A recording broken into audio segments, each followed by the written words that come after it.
intersection of lines and planes in 3 dimensions.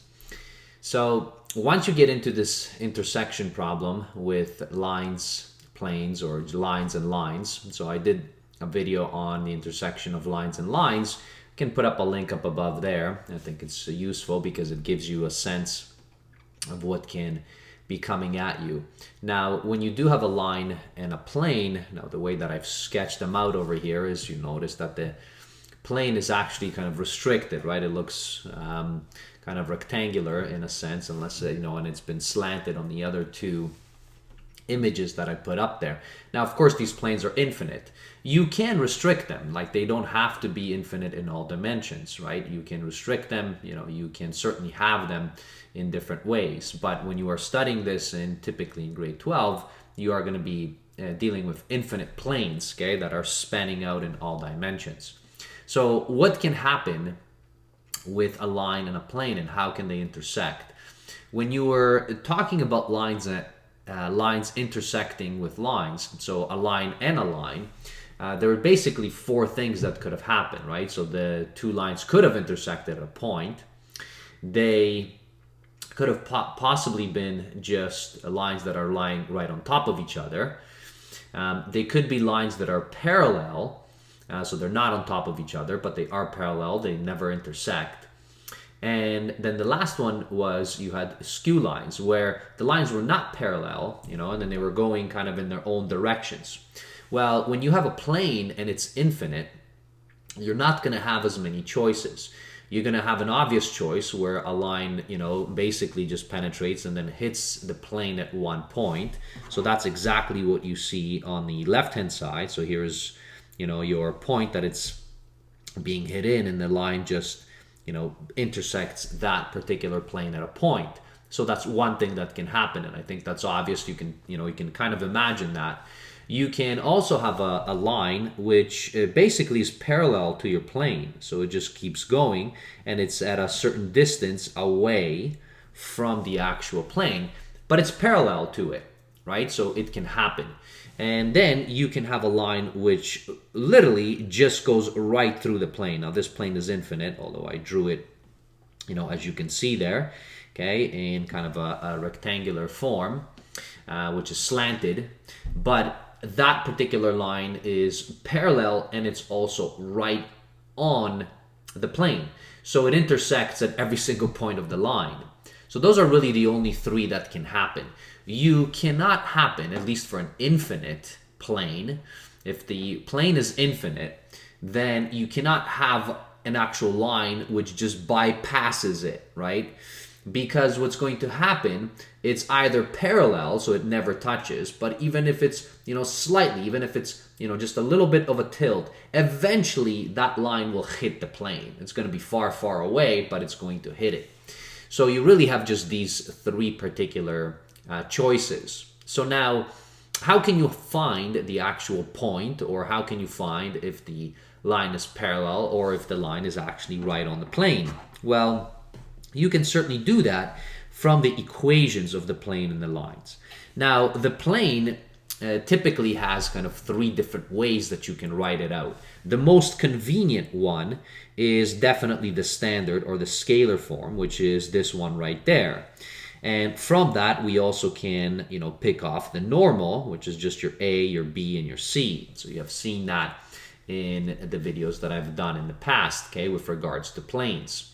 Now, the other way, of course, you can have a vector representation of a plane. So I did that right here. Now notice I capitalized, although I typically use small r and then a small m for the vectors. But you can have a vector representation. So here is your initial vector, which just touches the actual plane. And then here are 2 vectors that are going to be defining your plane. So they're in the plane. They're not collinear. And then here are your parameters that you have. And you can certainly define a plane that way. It's not very convenient if you wanted to be able to find the intersection. But you can, of course, go from this, okay, and then just find out this standard form. So you can certainly do that. I'll put up a link up above there so that it gives you a few examples if you wanted to go back and forth, okay, to refresh your mind. Now, for a line, we don't have a standard or a scalar form of a line, so we either are stuck in this vector equation form or in this parametric equation form. And actually, both of them are fine. I mean, you can go very easily from one to the other, so that's not a problem. So the main thing to actually do and to try to check, which situation you're in, or at least the easiest one, is if you are given the plane, and it is in standard form, so in this form, and then you're given a line which is either in this form or it is in this form, it doesn't matter. What you can do is you can simply take each component and then substitute it back into there, right, into the actual equation of the plane, and then you can solve. Notice you're going to only be solving for t, which is only your one parameter. And now you may find that in your solution, you're going to be running into three kind of cases. So you can literally solve and you'll have a solution for t. So t is going to be equal to some solution. So, let's call that particular solution, I don't know, q. All right. So this particular q is an actual number. So what that would tell you is if you found the solution for t after substitution, then this would give you this. That means that the actual line is intersecting the plane at one point. So that's what would happen. Okay, so that would have been the first thing that can happen. Now, the second thing is, if you took these and you substituted, so if you took these and then substituted back into your plane equation, then you can also find that you might run into the problem like you used to have when you were solving equations. You might run into something like this. You're solving for t, and then all of a sudden you'll find, 0 multiplied by t is equal to some number n. All right, where n is some real number, but it's not equal to 0. Okay, so for instance, maybe you have run into, something like this, -5 or 5 or 100. Well, what did this tell us? That means that there was no solution to the actual equation. Well, what that would tell us is that we would be running into this problem. That means that the line never intersects the plane, so they're just parallel. And then the third thing that can happen is, of course, that you might run into this format where you get 0t is equal to 0, which really just tells you that 0 is equal to 0. So that means that any value of t will do. And what that means is that the actual situation is this one, that the line just lies right on the plane. So that means any point on the line is going to be a solution, right? So that every single point on the line is really just lying, on the plane. So it doesn't matter, where it is. Of course, we're assuming that this plane is infinite.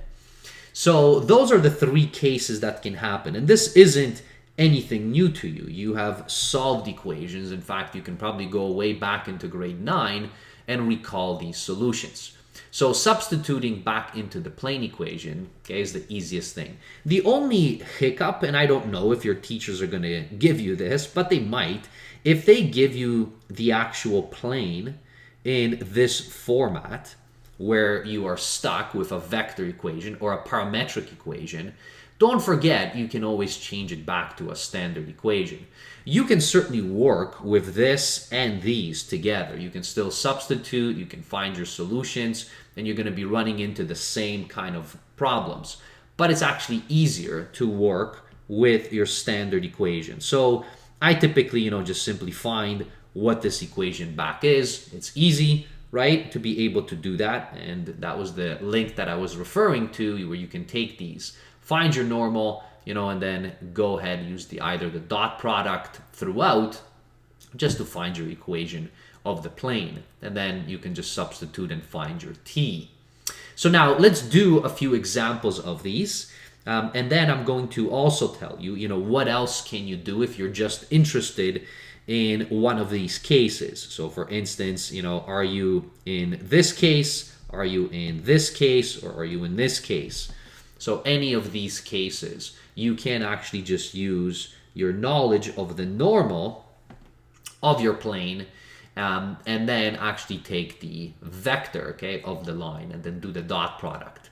So I'm going to be back to that. But let's do some examples of what I just illustrated. So here's one. So for example, we're given, this plane, and then we're given a line. And now we want to be able to see what happens. Is this a point? Is this not a point? Okay. So again, this one is actually in parametric form. So I can substitute this directly back in here. So I'm going to do that. So let's, put 2 and then substitute for x. So I'm just substituting the line back into the plane. It's going to be 3 minus t minus, and then this is going to be 2t plus 3 is equal to 0. So now let's solve this. It's going to be 2 plus 2t plus 9 minus 3t minus 2t plus 3 equals to 0. So 2t, so let's just collect my like terms in here. So that's going to be negative 3t. And then all the numbers, so 2, 9, so that's 11. And then 3, so that's going to be 14. So this is going to be plus 14 equals to 0. So this will have a solution. So notice negative 3t equals negative 14. So t equals 14 over 3. The negatives will cancel. So now you found your t. So what this means is, so if I go back in here, this basically is telling me that t is equal to some q, right? And for us, the q is 14 over 3. And that means that I am stuck in this position. Basically, I have a solution, which means that this line intersects the plane at one point. And now, if you want to know what the point is, well, just take your t and then substitute it back into here to find exactly what that point is. So, for instance, if I took this, right, so I can substitute this, my x value is going to be 1 plus 14 over 3. My y value is going to be 3 minus 14 over 3. And then my z value is going to be 2 and times 14 over 3.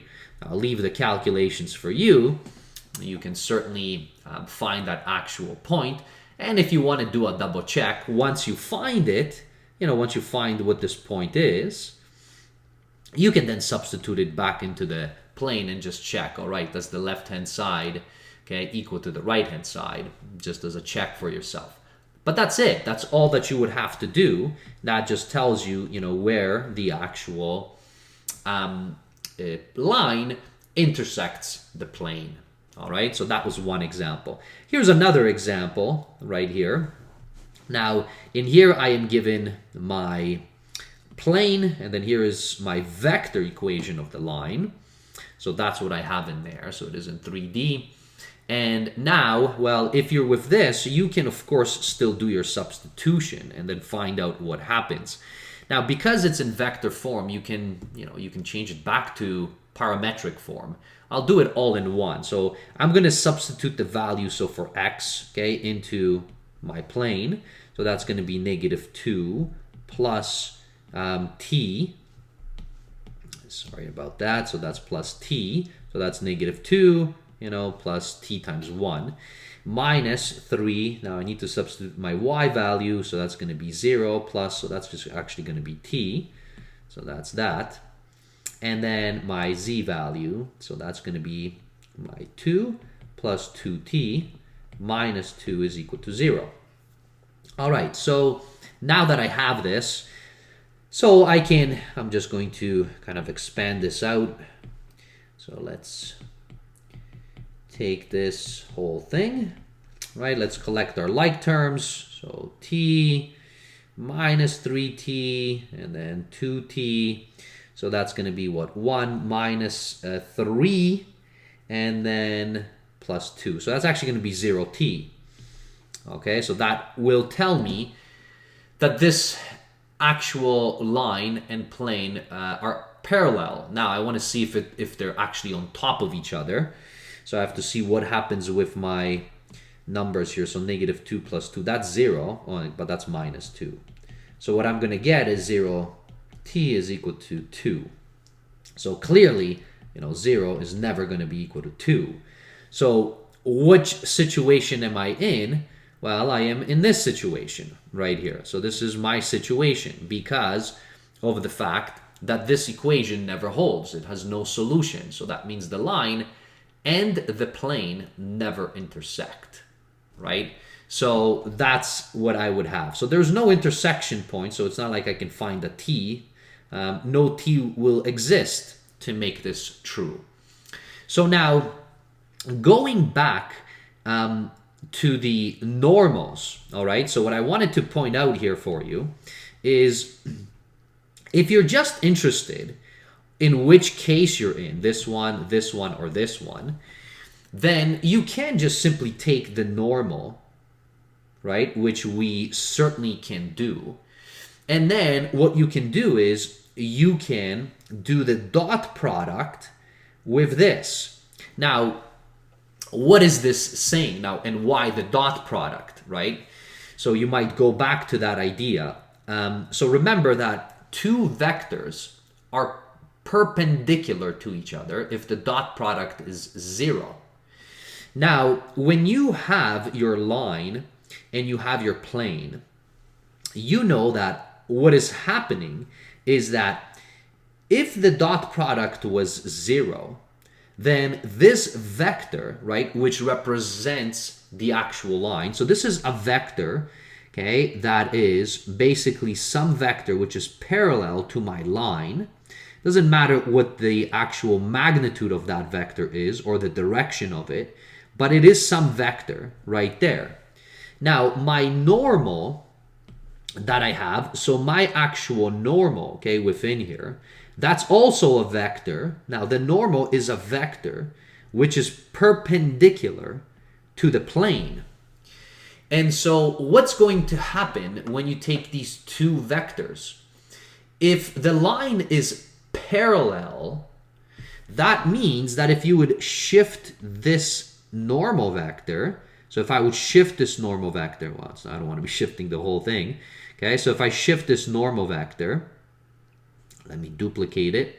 Okay, that's fine if it gets bigger. If I would shift it in here, I would want to be able to see if these are going to be at a 90 degree. And if they are at a 90 degree, then I know that the line and the plane are actually perpendicular to each other. Okay, and so perpendicular, they're parallel to each other because the normal is perpendicular to the vector which defines our actual line. So that is just going back to the dot product and understanding what that dot product does. That's a very quick check. So for instance, you know, if I was going back into here, and so notice what I would have. My normal vector in here was 2, 3, negative 1. My vector of the line, now this is in parametric form, but I can read it off. It's the values with the t, 1, minus 1, and 2.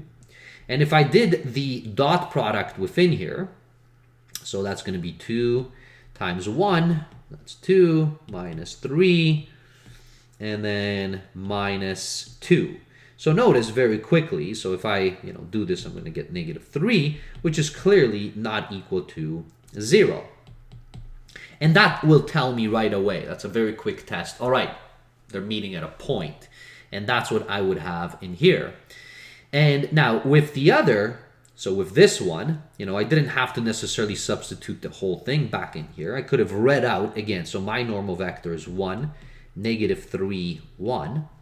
And if I dot product with, okay, so in this case it's 1, 1, 2. So please don't take this vector, right? Because this vector is the vector which touches your line, right? That's your initial vector that touches the line. It is this vector right here. If you recall, that's the vector that is parallel to the line. That's just by the definition of the vector equation. So now if I take this dot product within here, so what am I going to get? I'm going to get 1 minus 3 plus 2, well, which indeed is equal to 0. So I know that these are parallel to each other. So the actual plane and the line is parallel. Now, if you want to take a step further and say, are they also on top of each? So that means is the line on top of the actual plane? If you want to check that, then that's a very quick check. And you can say, what you can do is you can just take this, right? Because this defines your initial point where t is equal to 0. So that would be one of the points on the line. So you can just take one point on the line and then check, okay, if it's on the plane. Because this just tells you that they're parallel to each other. So that's great. So this is, okay, so the two are parallel to each other.